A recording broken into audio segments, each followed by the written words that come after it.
స్వాతంత్ర్యం అంటే కేవలం గతాన్ని గౌరవించడం కాదు, భవిష్యత్తును నిర్మించడం. గౌరవనీయులైన సభాధ్యక్షులు, ఆదరణీయులైన గురువులు, ప్రియమైన అతిథులు, నాతోటి మిత్రులారా, అందరికీ భారత స్వాతంత్ర్య దినోత్సవ శుభాకాంక్షలు. ఈరోజు మనం ఎగురవేసే త్రివర్ణ పతాకం కేవలం 3 రంగుల వస్త్రం కాదు, అది లక్షలాది త్యాగాల రక్త చరిత్ర, కోట్లాది భారతీయుల ఆశల ప్రతీక, ఇంకా కోటి కళల భవిష్యత్తుకు మార్గదర్శకం. ఈ జెండా గాలికి కాదు, గుండెల్లో ఎగరాలి.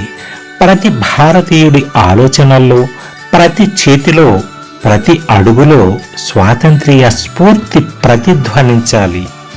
స్వాతంత్ర్యం అంటే విదేశీ పాలన నుంచి విముక్తి మాత్రమే కాదు, అజ్ఞానం నుంచి జ్ఞానానికి, నిర్లక్ష్యం నుంచి బాధ్యతకు, స్వార్థం నుంచి సమిష్టి శ్రేయస్సుకు చేసే నిరంతర ప్రయాణమే నిజమైన స్వాతంత్ర్యం.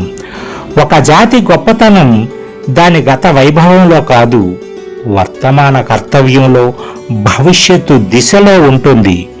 ప్రపంచ చరిత్ర మనకు ఒక గొప్ప సత్యాన్ని నేర్పింది. భూమి మీద ఏ దేశము పరిపూర్ణం కాదు, ప్రతి దేశంలో నేర్చుకోవాల్సిన గుణాలున్నాయి. జపాన్ మనకు క్రమశిక్షణను నేర్పుతుంది. జర్మనీ నాణ్యతకు నిలువెత్తు నిదర్శనం.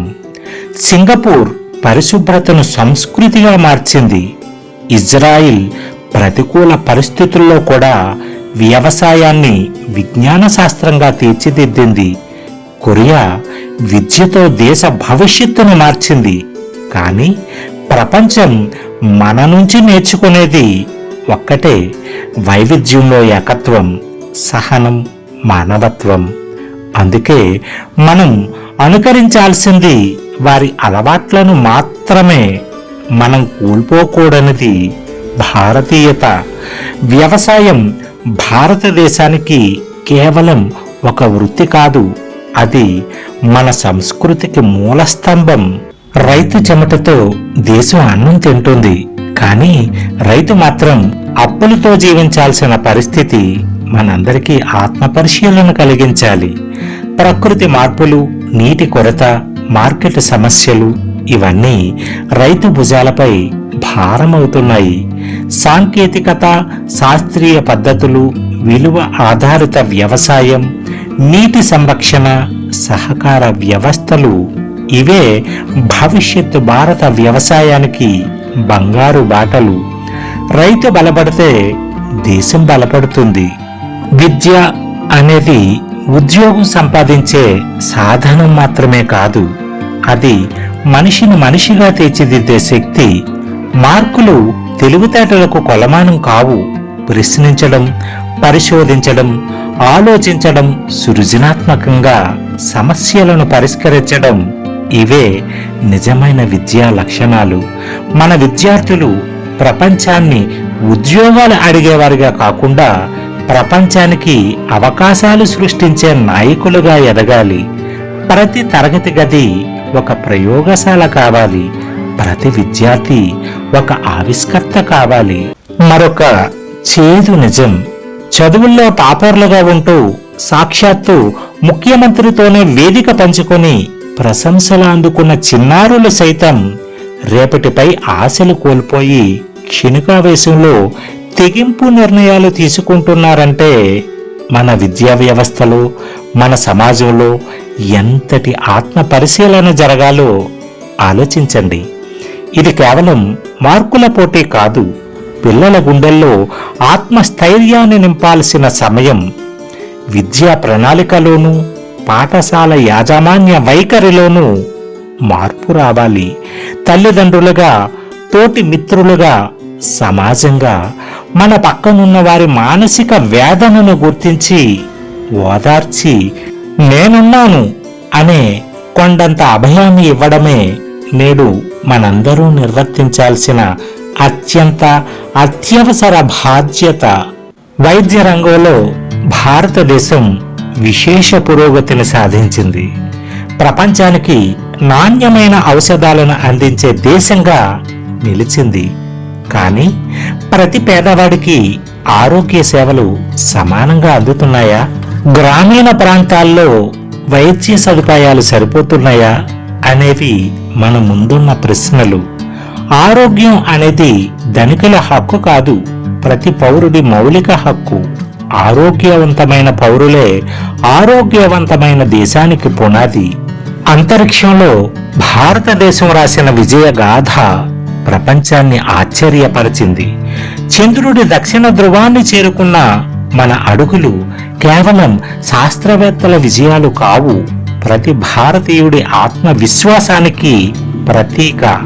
అయితే ర్యాకెట్లు అంతరిక్షాన్ని చేరడమే కాదు, మన ఆలోచనలు కూడా ఆకాశమంత ఎత్తుకు ఎదగాలి. శాస్త్రాన్ని కేవలం పుస్తకాలలో కాకుండా జీవితంలో ఆచరించే తరం మనకు కావాలి.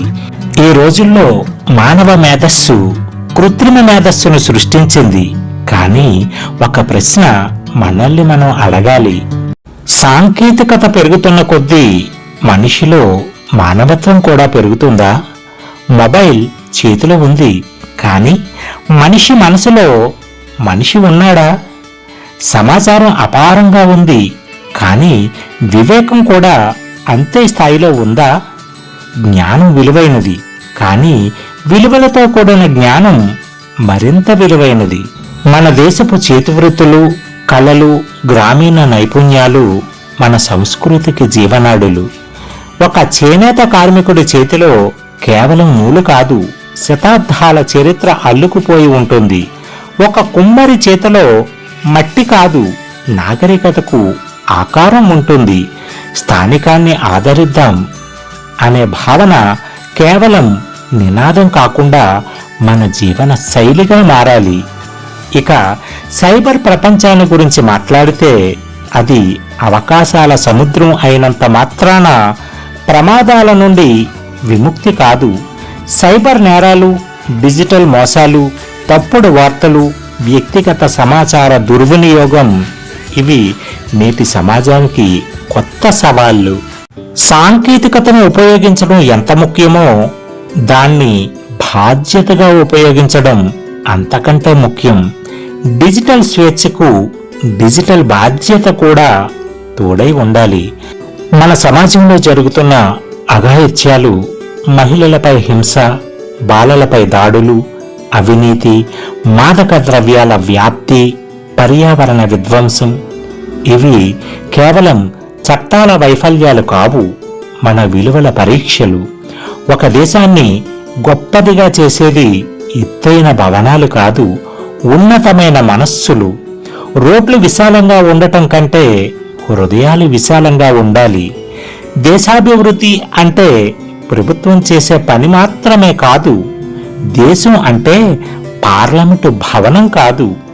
మనమంతా దేశభక్తి అంటే సంవత్సరానికి ఒకసారి జెండాకు సెల్యూట్ చేయడం కాదు, ప్రతిరోజు నిజాయితీగా పనిచేయటం, పన్నులు చెల్లించటం, చట్టాలను గౌరవించటం, పర్యావరణాన్ని కాపాడటం, మహిళలను గౌరవించడం, ప్రజా ఆస్తిని సంరక్షించడం, అవినీతిని తిరస్కరించడం ఇవన్నీ కూడా దేశభక్తి రూపాలే.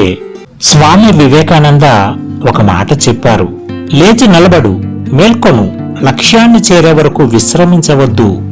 ఆ పిలుపు నేటికీ సజీవంగా ఉంది. ప్రతి యువకుడు తన జీవితాన్ని మాత్రమే కాదు, తన దేశ భవిష్యత్తును కూడా నిర్మించే శిల్పి కావాలి. ప్రియమైన మిత్రులారా, భారతదేశం ప్రపంచంలోనే అత్యంత యువ దేశాల్లో ఒకటి. మన జనాభా భారమా? కాదు, అది ప్రపంచానికి నాయకత్వం వహించే శక్తి. కానీ ఆ శక్తి దిశ కోల్పోతే ప్రమాదం, దిశ దొరికితే అద్భుతం. మన చేతుల్లోని మొబైల్ కంటే మన మెదడులోని ఆలోచన గొప్పది. మన దగ్గర ఉన్న సంపద కంటే మనలో ఉన్న సంస్కారం గొప్పది. మనం ప్రపంచాన్ని గెలవాలంటే ముందుగా మనల్ని మనం గెలవాలి. ఈ స్వాతంత్ర్య దినోత్సవం సందర్భంగా ఒక ప్రతిజ్ఞ చేద్దాం. మనం కేవలం విజయవంతమైన భారతీయులుగా కాదు, విలువలతో కూడిన భారతీయులుగా ఎదుగుదాం. ఉద్యోగాలు చేసే పౌరులుగా కాదు, అవకాశాలు సృష్టించే పౌరులుగా నిలుద్దాం. విమర్శించేవారిగా కాదు, మార్పుకు నాయకత్వం వహించేవారిగా మారుదాం. మన చేతుల్లో పుస్తకం ఉండాలి, మన హృదయంలో దేశం ఉండాలి, మన పెదవులపై సత్యం ఉండాలి, మన చేతల్లో సేవ ఉండాలి. మన కలలు వ్యక్తిగత విజయాల కోసం కాకుండా భారత విజయ గాథ కోసం కావాలి. అప్పుడు మాత్రమే స్వాతంత్ర్యం చరిత్రలో రాసిన అధ్యాయం కాదు, ప్రతి తరంలో పునర్జన్మ పొందే స్ఫూర్తిగా నిలుస్తుంది. జై జవాన్, జై కిసాన్, జై విజ్ఞాన్, జై అనుసంధాన్, జై హింద్. ఫ్రెండ్స్, ఇది ఈరోజు వీడియో.